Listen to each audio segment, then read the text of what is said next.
Hey there, guys. So in my last video, I reacted to a graphics card review for the 5070 RTX 5070 from NVIDIA, and basically the review score was that it was just not that good, especially for the price. So I'm looking at the AMD right now because I'm trying to upgrade my computer from a 2060 to either the 5070 or the 9070 from AMD. And my main attraction towards the 5070 used to be the fact that it was more catered towards, not more catered towards, but it worked good when it came to stuff like DaVinci Resolve. And I used that for editing my videos. Um, but apparently it wasn't as good as I thought it was. So looking at the AMD now, I already had the idea the AMD performed better when it comes to games, but was the difference between editing software performance that big compared to AMD and Nvidia? We'll see. But I'm getting the impression that it's not, and this is the graphics card from Nvidia from AMD that actually turned out pretty well compared to its last predecessors. So I don't know. We'll see. Yeah. Oh, Linus Sebastian is And remote. just to confirm with you guys, I'm still learning about all this shit. I'm mainly watching this channel because I like hearing how they describe about. Oh my god. I like watching the channel because I like hearing how they talk about this stuff with computers, because as someone who's trying to learn it, they describe it in a way that's kind of exciting, really. Um, if you want to know the basis of my knowledge and how much I know, I can tell you what a PC part does. That's it. So I'm still trying to learn more about the in-depth stuff about a computer, really. From like the wiring to the material they use, just everything, really.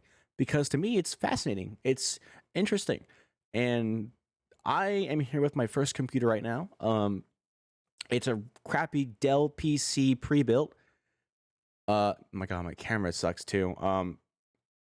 But regardless, when I opened my Dell PC for the first time, I just was fascinated by all the parts, no matter how crappy they were. But being able to interact with my PC for that first time a long time ago was just, like I said in the last video, it was like playing with Legos for the first time as a kid.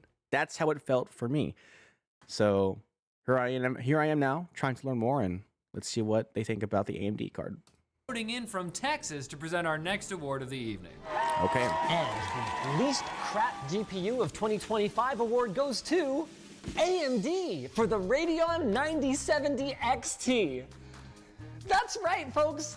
After fumbling for years, AMD has finally figured out how to manufacture and price a GPU that will actually sell. Okay. And all it took for this to happen was for NVIDIA to slip on a banana peel, fall down an elevator shaft, and then have a piano drop down.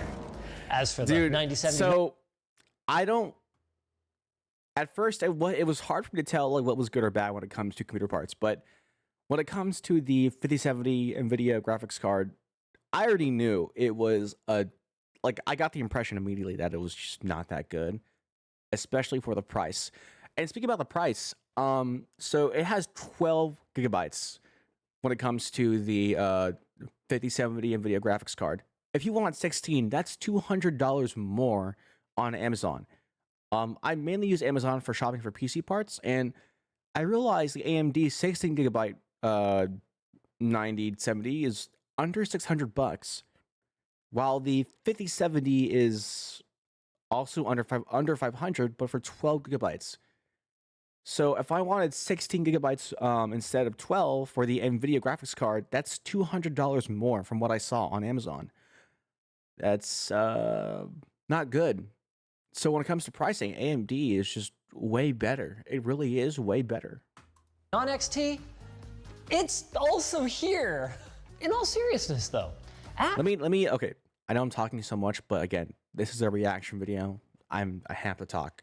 Let me out. No, oh my god, but I can't talk. Okay, let me name out some wants I have for a graphics card. One, the pricing. I'm a broke college student. I need good prices. Two, good with DaVinci Resolve. Three, and obviously, good for gaming. But the third one is like, that's going to be a thing anyway. I have a 2060 upgrading to like these graphics cards. That's I'm gonna have a boost in performance regardless. Like that's yeah. $599 and $550. Both of these cards are well priced, capable of both 4K gaming and actually good ray tracing, and even add AI-powered upscaling capabilities. But as per AMD's long proud tradition, they also come with caveats like performance and productivity and power consumption. See, that's oh my god, that's like my main concern with this card. If I get this card, am I gonna have to get like super crazy other parts for my PC? Because in terms of like other PC parts, I'm not gonna get a crazy motherboard or a crazy CPU. Like I'm gonna get another Core i7 because the one I have now is probably not that good, especially with how much I leave how much I left the computer on during those 6 years. And I apologize if I can't talk properly. I'm not used to it in front of a camera. That said, if they can stay in stock, I think we're going to be able to look past those little details toward a brighter future for gamers and a bright segue to our sponsor.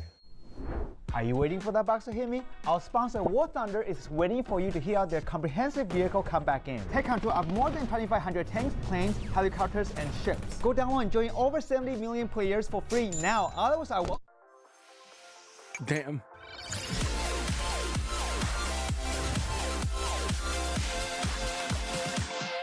AMD says these cards, they're for high-resolution gaming. So let's talk 1080p later and jump right into 1440p rasterization. Okay. Where, wow, does let me hold on. Just make that a bit smaller for this video. 9070 XT ever make NVIDIA look like a bunch of greedy buffoons. It nearly matches the performance of the RTX 5070 Ti while coming in 150. So the ones I'm looking at right now that I'm deciding between is the 5070 and the 9070. Not the XT or Ti, but the regular versions of these cards. And damn, dude. 9070 kind of already fucking blows the 5070 out the window with this one example. That's actually insane. $50 below the MSRP of that card, which of course is an imaginary price that no gamer has ever paid.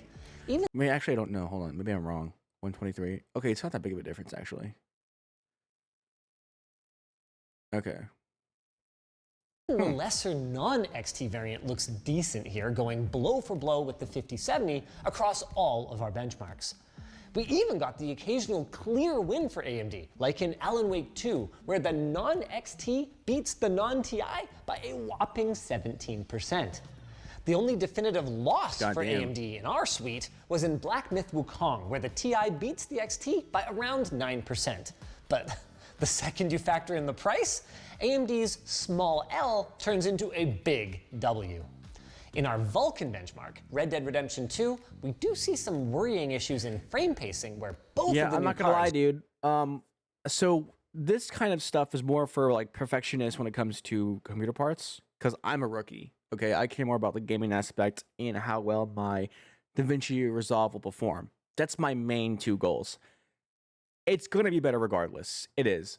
But my worries are like, how much will this impact the PC parts that I get? Do I need to get crazy PC parts now that I'm switching to AMD, or am I not? Do I just like, can I keep it casual still? But also it's like the games I play or that I like, 5070 is better at, unfortunately. But like he said, yeah, the pricing was regardless. The pricing turned that, smell into a big W. And I just honestly, dude, pricing is also like my next important thing because I'm broke as hell. So I'm really seeing no downsides to getting the AMD. I'm really not. Drop in ranking because of their poor 1% lows, despite solid average FPS. So hopefully this is something that AMD's team can work on post-launch. Overall though, we are off to a great start. The 9070 XT is a clear winner in performance and value, and as for the 9070, well, it's about as bad a deal as the RTX 5070, at least on paper. And we'll talk a bit more about our theory as to why later. Okay. First, I want to talk about 4K, because unlike NVIDIA, AMD gave their $550 card sufficient VRAM for Ultra HD gaming. Dude, running games at 4K is beyond my comprehension when I have a 2060, a regular RTX 2060. I this is not my main concern. It's really not. If I can at least run the game smoothly with high FPS, that's a W for me. And I know the NVIDIA RTX 5070 can already do that with AI and shit and just have good frames regardless.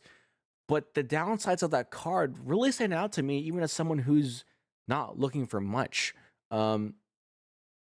It just seems like all the good things about this card are very overhyped, and the pricing just puts a horrible taste in my mouth. I'm not gonna get the 5070 Ti,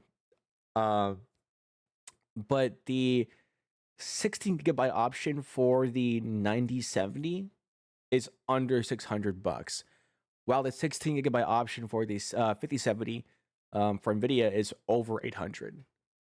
We have a clear winner here. Like, I just, I don't know.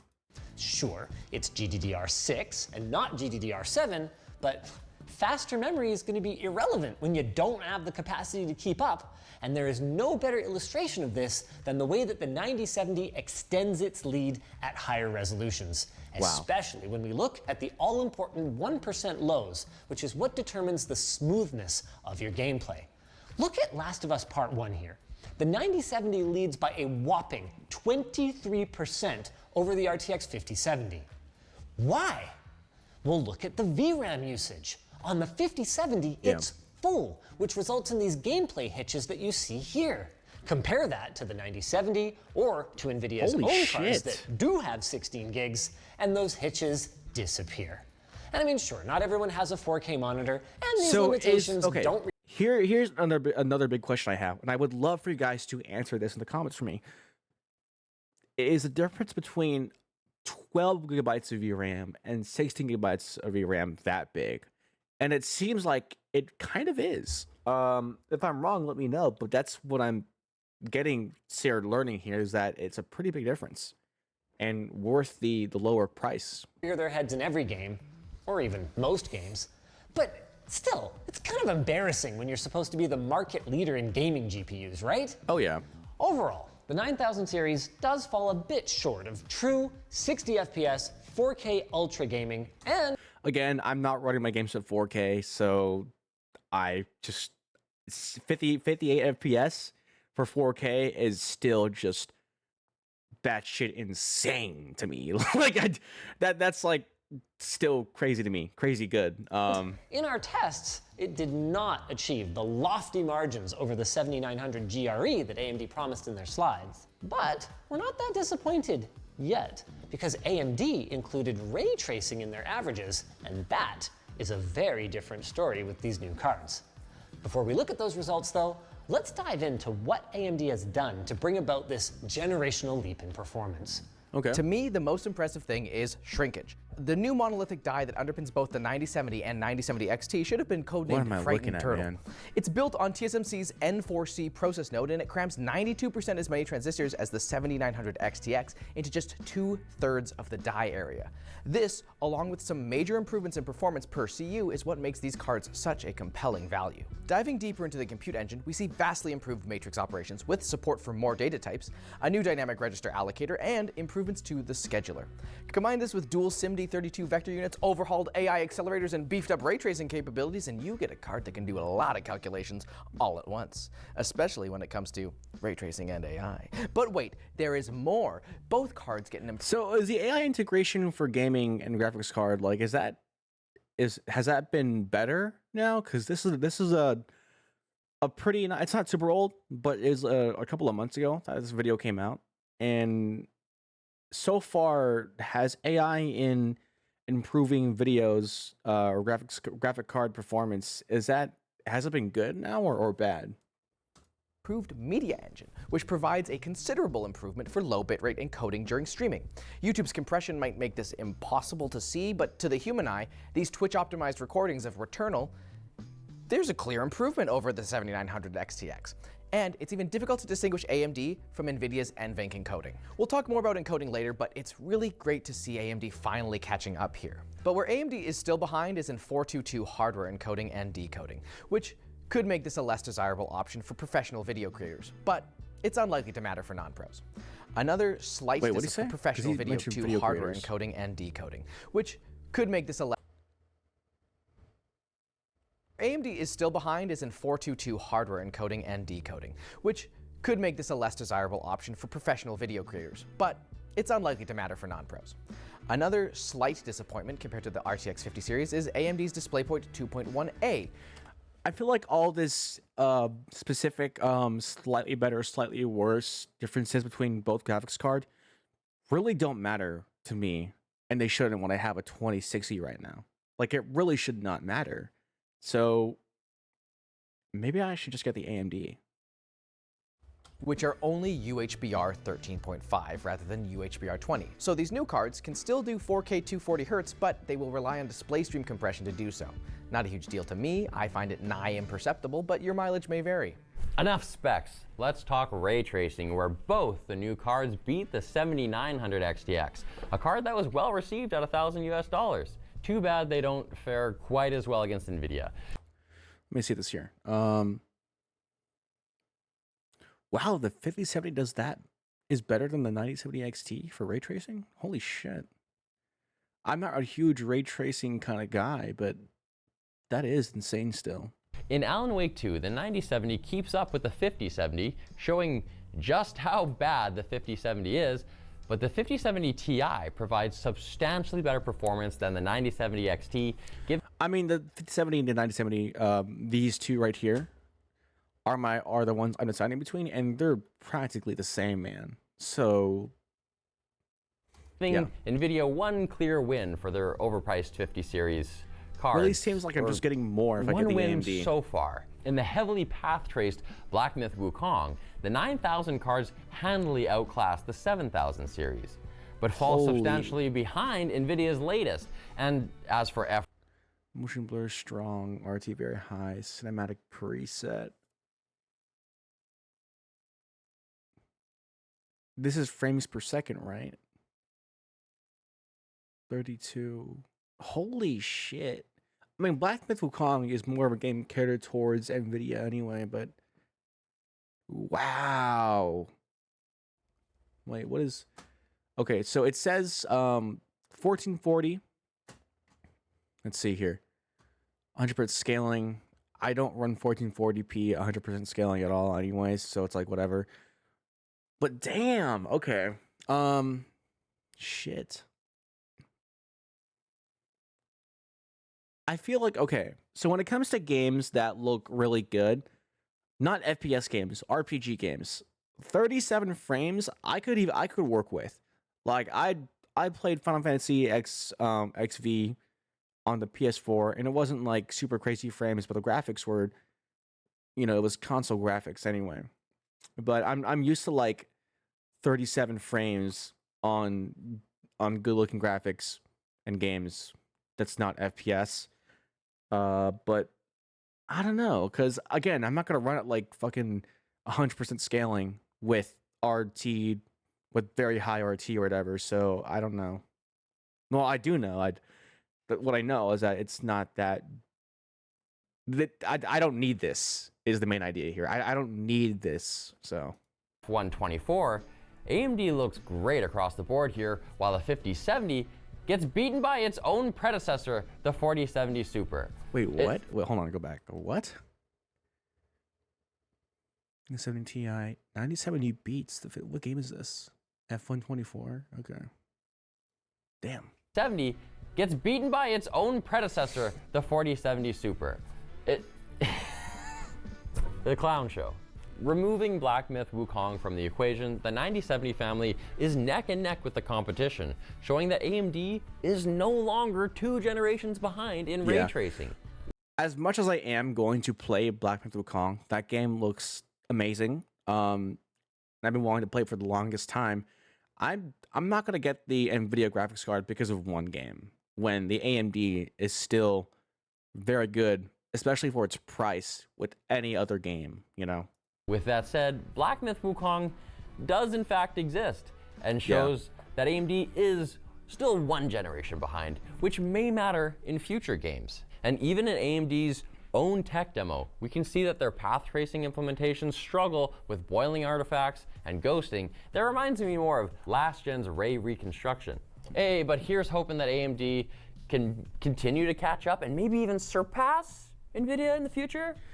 I'm sort of glad that I have a 2060 because it doesn't make having a 2060 makes my choice way easier because I'm upgrading regardless. I've never experienced these kind of graphics anyway. You know, because I constantly run games at super low all the time in order to at least get like 60 FPS, you know? So regardless, this is still an amazing thing for me. This is not a hard choice at all. I'm going for the AMD. Yeah, holy shit. Maybe a guy can dream. Hey, did we leave a 1080p raster? We ran those numbers, so damn it, I want them in the video. Yeah. Even if the story remains largely the same. It's better, the let's 5070 go! Ti is still a pretty bad deal. It does win, but its margin of victory is so small compared to the pricing. Yeah, 2 frames, the difference? Man, that's so bad. No, it's like literally the same, dude. Holy shit.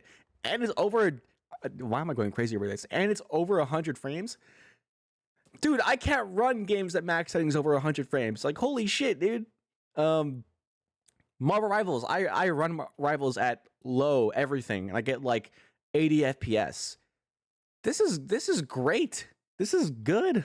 This is perfect. Between these cards that it's really hard to recommend. So if you are looking for an overkill 1080p upgrade, the 9070 XT looks like a great way to push huge FPS numbers in esports titles. Or oh my god, any yes. title, if you don't mind a little AI upscaling. AMD said at one point that they don't think AI is necessary for upscaling, and they could... Because they didn't know how to do it. That's why they said that. And a lot of companies do that. They try and make it seem like it's not a big deal only because they don't know how to use things. I think. Get the same results using Yes, more I traditional know. means.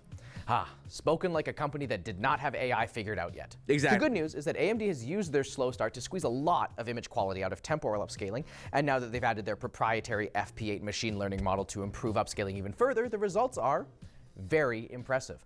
Compared to FSR 3.1, we see reductions in artifacting and improvements in the rendering of fine lines. There are a few instances where it even beats DLSS 4, like with these butterflies in Horizon Forbidden West. On FSR 3, there's unsightly trailing and dissolving, and on DLSS 4, they just kind of are blurry. But with FSR 4, they appear much crisp and clearer than either of the other technologies. Sure, when you look closely, the artifacts are still there, but it's a... Hold on.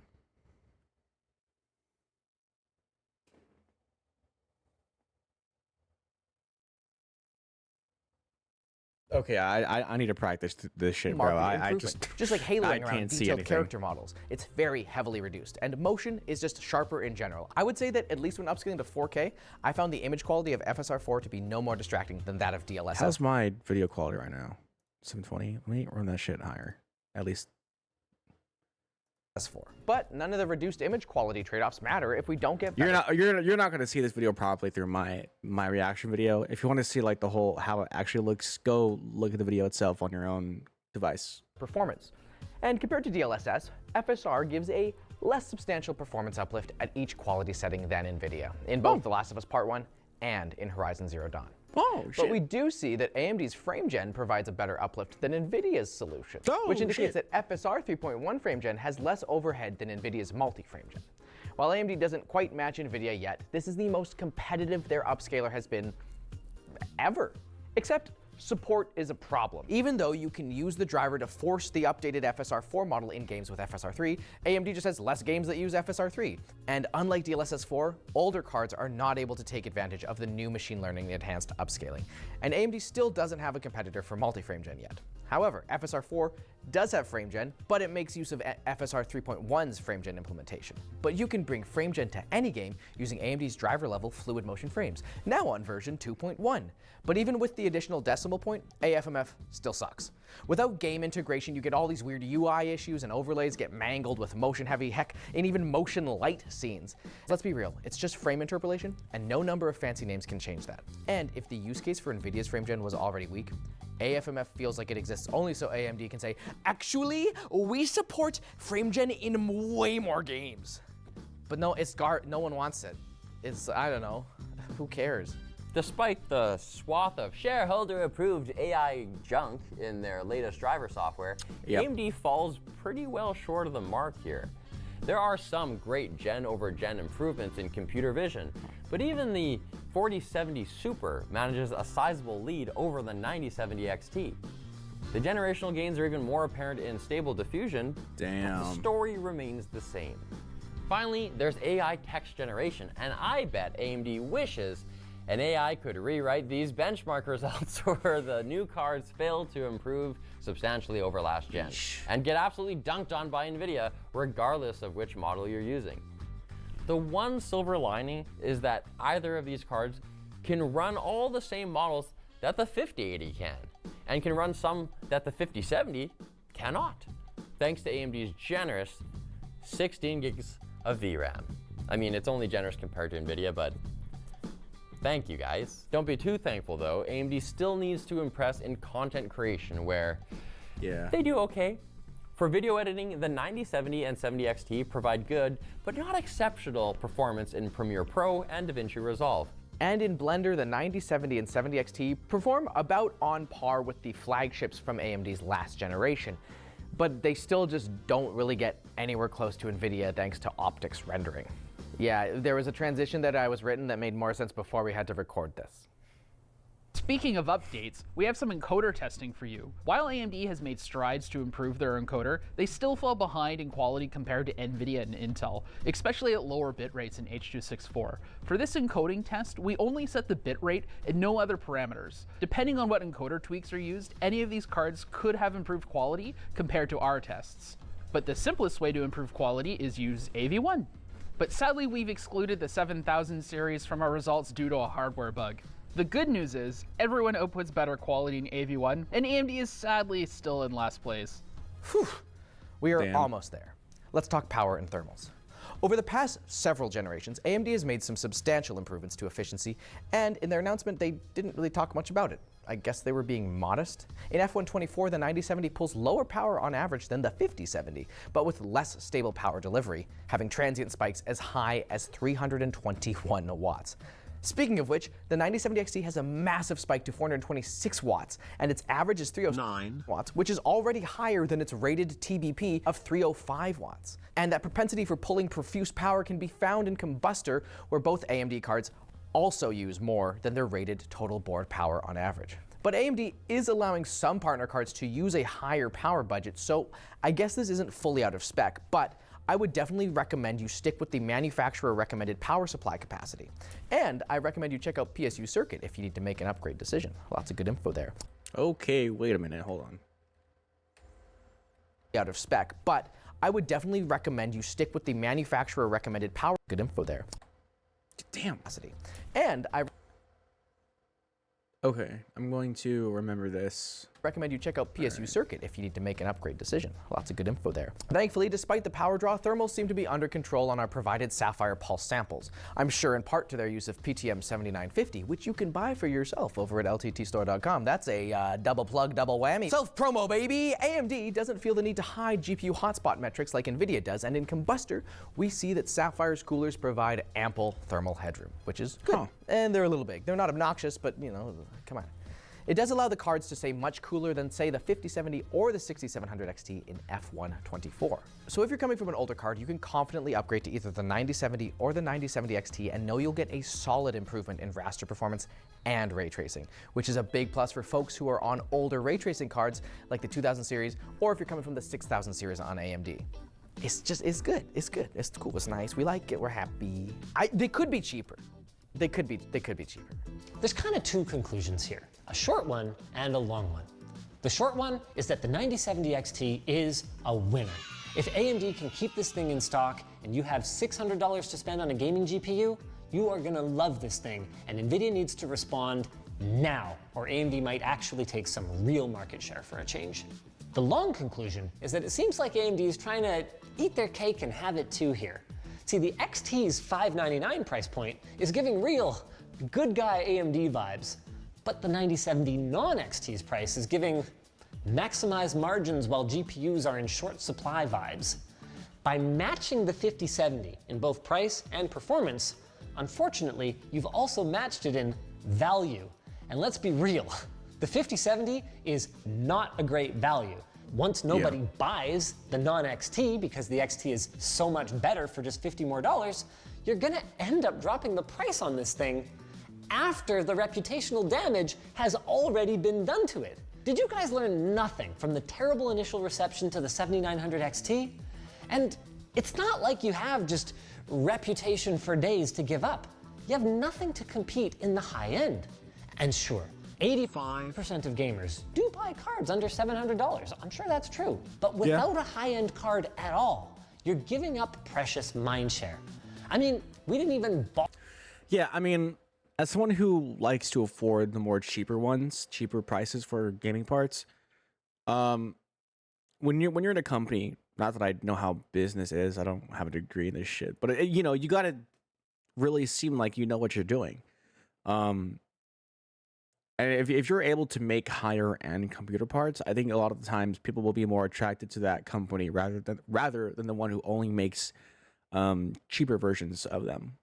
In this case, it's not only cheaper, there's more value when it comes to the 9070, but still, NVIDIA will seem more professional if they're the only ones that can make high-end graphic cards, bother to compare the 9000 series against NVIDIA's last-gen flagship, the 4090, let alone their new flagship. And yes, 16 gigs of VRAM at $550 is nice, but it's a bummer that the cheapest way to get more VRAM in your lineup is still a last-generation 7900 XT. If you have no plans to compete in the high end, we need you guys dominating the mid-range and enthusiast segments, especially because your non-gaming performance still kinda lacking. Another thing that we need to acknowledge in our longer conclusion is the PlayStation-shaped elephant in the room. As impressive as these cards are, there is still a strong argument to be made that PC gaming has just plain gotten too expensive when you can pick up an all-in-one gaming box that will already run at 4K for less than the MSRP of a 9070, and even lesser if you buy it secondhand. Sure, you'll pay more for games and online services in the long run, but boy, is it ever a reasonable upfront cost. But hey, maybe the best is yet to come on the discrete. Yeah, okay, so for the content creation part of this, that's a huge factor for me. I need DaVinci Resolve working smoothly for me. But again, I have a 2060. I'm going to feel the improvements whether I get a 5070 or a 40 or a 9070. If I'm wrong, please tell me now in the comments. But again, I'm going to feel the upgrades regardless. So I'm not too worried about that, but I'll probably ask around more just in case. GPU side. AMD has announced that 9060 cards will be coming in Q2, and those could provide even better value. Assuming, of course, that AMD doesn't launch them at a high price in order to maximize margin for those ones, which grosses me out just thinking about it. What I'm not grossed out by is ending this video saying that this is truly probably the best GPU launch of the year, and save for Intel's B580, perhaps the best launch of the past several years, if they can keep it in stock. But as per usual, for you, the consumer, there is no single right answer, just what's right for you. So whether you want to go with these new cards or pay extra for Team Green or go for a console, all the power to you. And all the power to our sponsor! In the United States, every 60 seconds that pass, you lose 1 minute of life. But do you know how to have infinite lives? Download our sponsor, War Thunder. It's the most comprehensive vehicle combat game. You can blow up or be blown up over and over. Man. Zero research. Over 90% of a car accidents happens when the cars are moving. But do you know how not to get into the car accident? Download War Thunder again. Take control of more than 2,500 old and new tanks, planes, and ships from 10 major nations. Whatever happens, you'll always be safe in your room. If you skip your daily coffee run, after a month, you will have enough for 30 coffees. But do you know what's even better? Downloading War Thunder for free on PC, consoles, and mobile. Over 70 million players are on the battlefield waiting for you. That's way more friends than you will meet at a coffee shop. Thanks for watching, guys. We are pretty tired from doing back-to-back.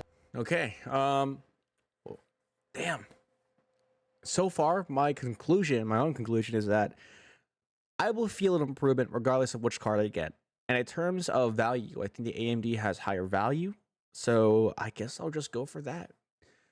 If I do change my answer, I'll let you guys know. But so far, I think I'm gonna get the AMD. Although the first PC part that I will be buying is the motherboard, so I can put everything in a new case that I have. So yeah. And if you're wondering what case, it's a Corsair 4000D, I think it's what's called. It's just a pure black case. That's what it is. Anyway, that's it. I'll have the video link down below in my description, and thank you for watching.